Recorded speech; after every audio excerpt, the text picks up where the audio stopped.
everybody. Welcome and thank you for being back, being loyal and sharing your precious time with me. If you are not subscribed yet, please do. It costs nothing to just click that button. I have so much to think about lately. This year so far has just been different and weird. Some days seem to be never ending and others pass in the blink of an eye. I just cannot explain it. Today was one of those blink of an eye ones, and therefore another weekend will pass without me doing what I wanted to do. But I guess it's all okay. There's always tomorrow or next week. I'm joking. I was taught to never put things off. Don't put things off for tomorrow. Well, at least the things that you can do today. Anyway, guys, I needed a bit of a break. Just sleep late, linger in the bath, walk through the shops, looking in shop windows, getting myself new paintbrushes and ending up in the grocery store all by myself. Sometimes one needs that, just to be, to do what you want without checking the time, without talking. I went to buy a bicycle safety chain because I have been wanting to put my other birdhouse out for ages. But if you do not hammer, cement or somehow lock things down, you won't have it anymore by tomorrow. Regardless of security cameras, movement sensor lights and all those things. Anyway, so the one birdhouse is nailed to a tree and the other one is chained to a tree with a bicycle chain. Well, guys, that is South Africa for you. Okay, guys, now let's get to some pure speculation. At least some of it will be, but I will tell you when we get to the speculation, okay?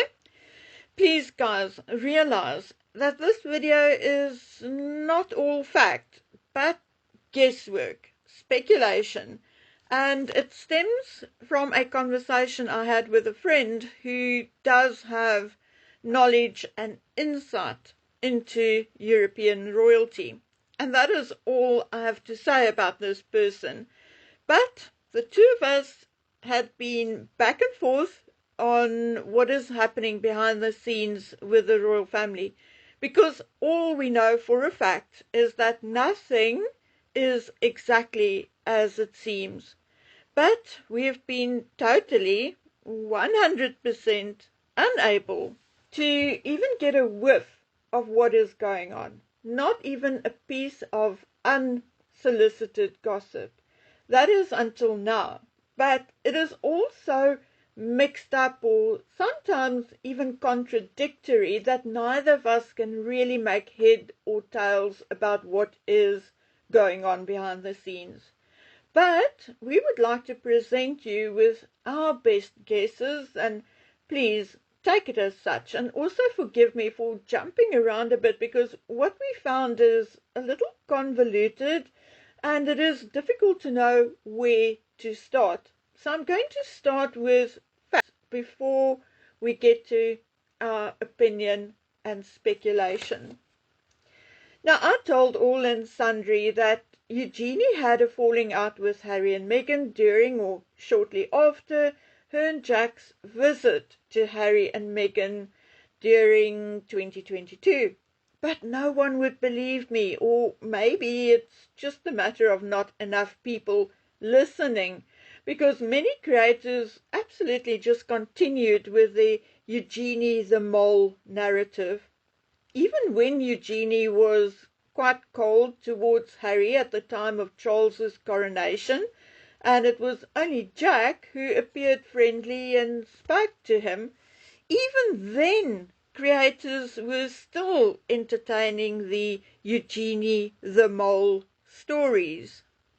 Then in April 2023, Eugenie and Beatrice were photographed with Piers Morgan and James Blunt, etc., leaving Notting Hill Gastro Pub, following a long lunch with a group of about 9 people. This also apparently caused further uproar in the Montecito mansion, And as far as we know, Eugenie has not been back to visit Harry and Meghan since then, and of course vice versa. So I was not lying or making things up, and regardless of what mainstream media has to say now in 2025, Harry is indeed now pretty much also cut off from Eugenie as well, and has been since 2022. My one British informant was indeed again correct and 100% right. I also know through that same connection that Eugenie was very upset about these Eugenie the Mole allegations, and that she went to see Charles about it. Although she denied ever sharing any kind of royal news or secrets with Harry, she apologized to the king if perhaps she accidentally said something she shouldn't have. Since then, and not too long ago, Jack, with his two children and no Eugenie, were seen entering Windsor Castle. I did everything I could to find out what it was all about, because I found it a little strange that Jack would go see the king or even go to Windsor Castle without Eugenie. Now, I got nothing except that Jack had an appointment with Charles. He took the two boys in with him, but 5 minutes later they were handed over to a member of the household staff. My informant said that allegedly they had a 15 to 20-minute meeting, according to someone at Windsor Castle. That's all he could do. So that is that, and that is what I know. Now comes the other part.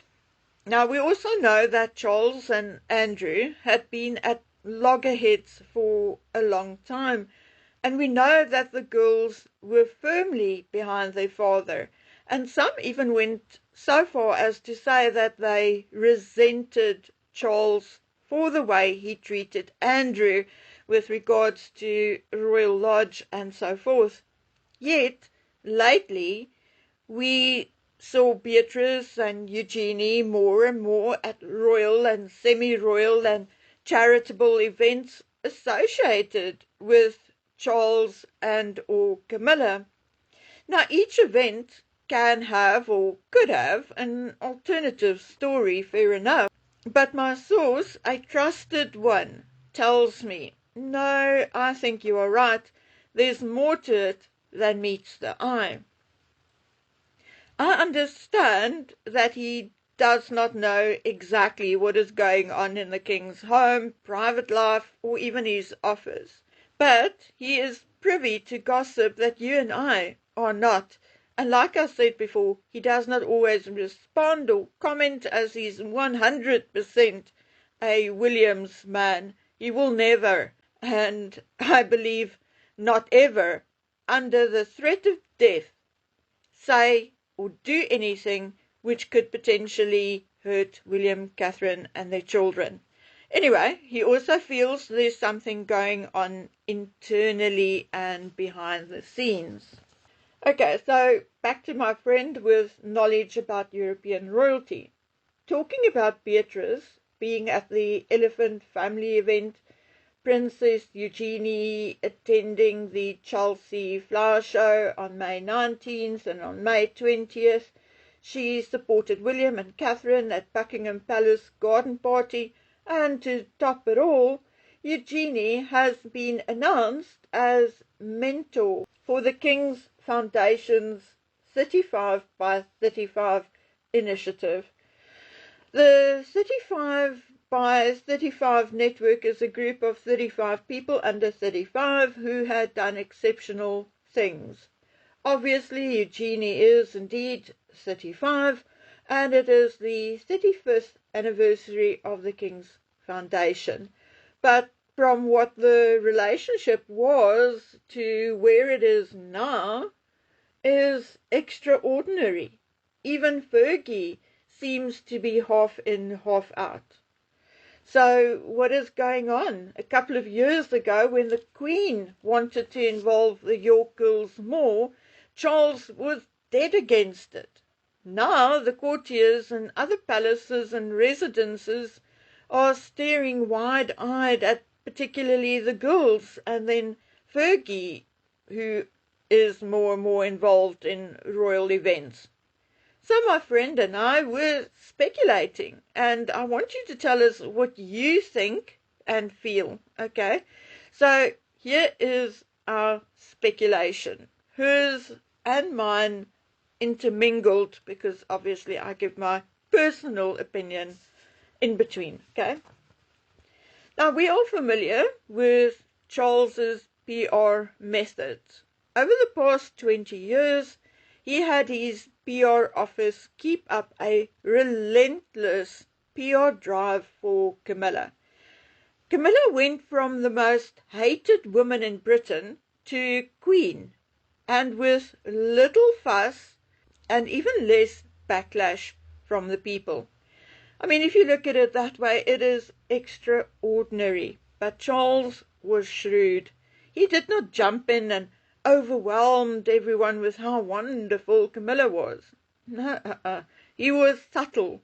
Slowly, he introduced her into the life of royalty, took her to select events and had courtiers feed only positive stuff to the media.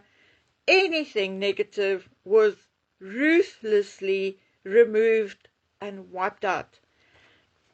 Now, the question is he doing the same to the Yorks, and why?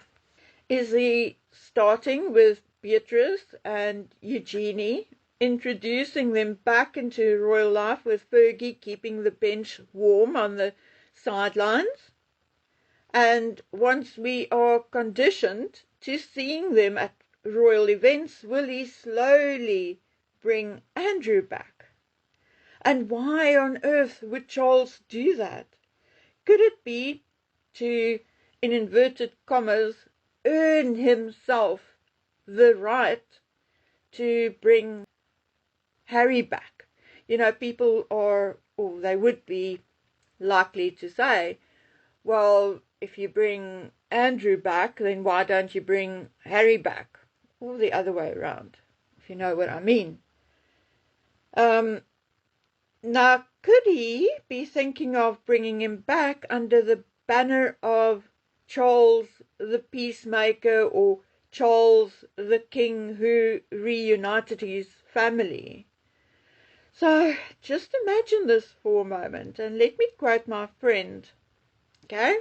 She said, Harry the Royal, because he indeed still is, because, like she said, Harry the Royal, who did not lose anything, like being a councillor of state. He is indeed still a councillor of state. And having an A1 visa, well, that's a possibility, with two surrogate children in the line of succession. To be back in the fold again, or then half in, half out? What is Charles doing? Is he trying to bring down the monarchy? Does he really want to be the last king? Now, I see mainstream media is also starting to speculate as to whether Harry will go see his father in Canada. And the answer from all my sources, at least, is still no. But there is one source who says she heard a birdie whistle that, and I quote, a representative of the Duke of Sussex could possibly be meeting with a representative from the monarchy and royal family.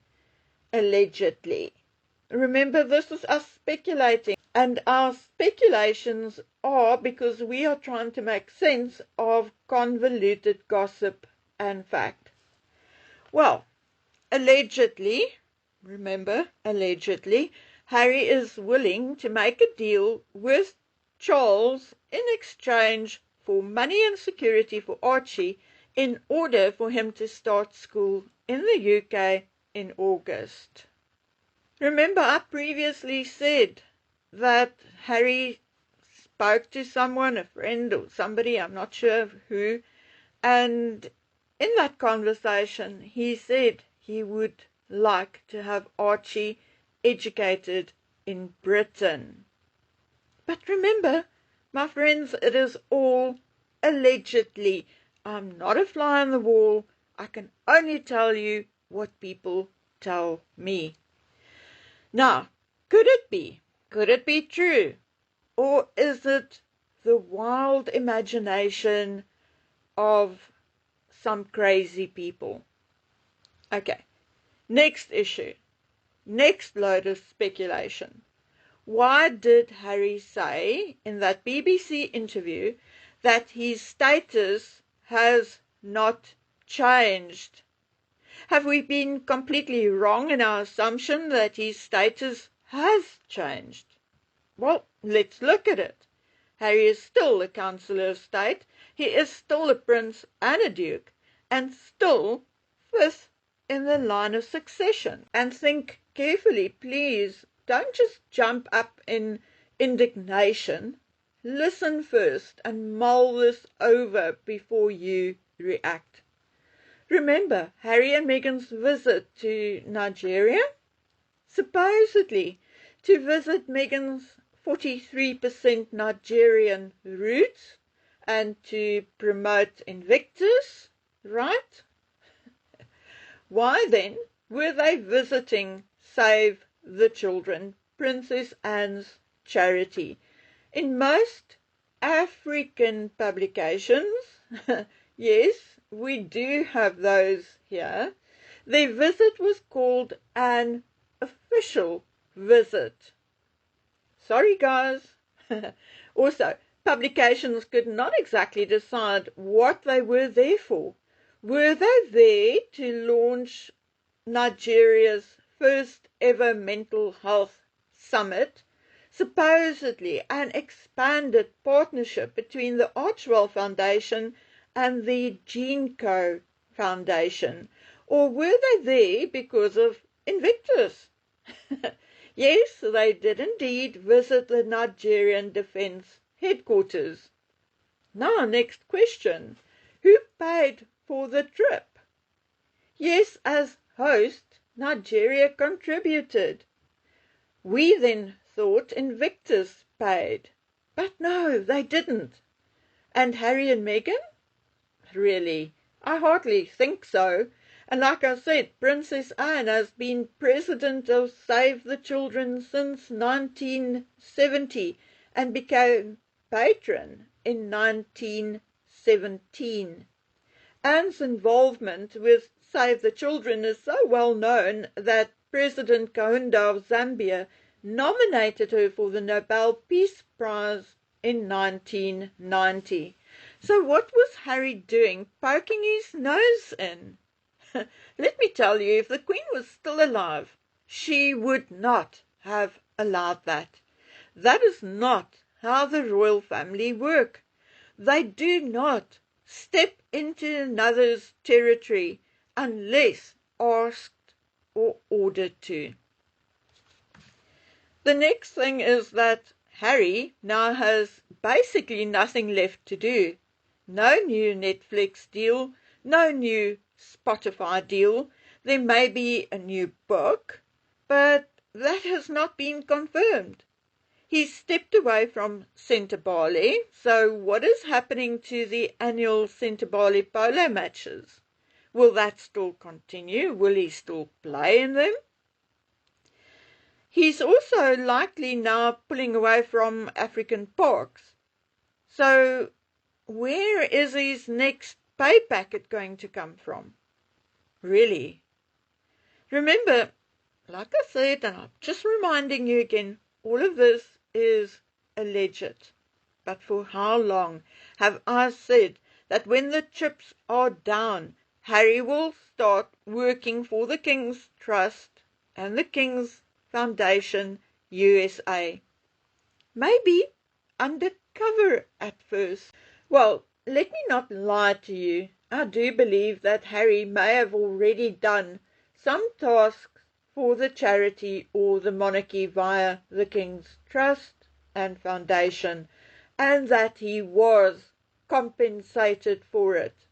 My opinion, and my friend agrees, that there is indeed a good possibility, because where else does the money come from to support Harry and Meghan's lifestyle? Their income and expenses do not balance, regardless of the supposed huge amounts they are supposedly earning. Okay, now, suppose we are right.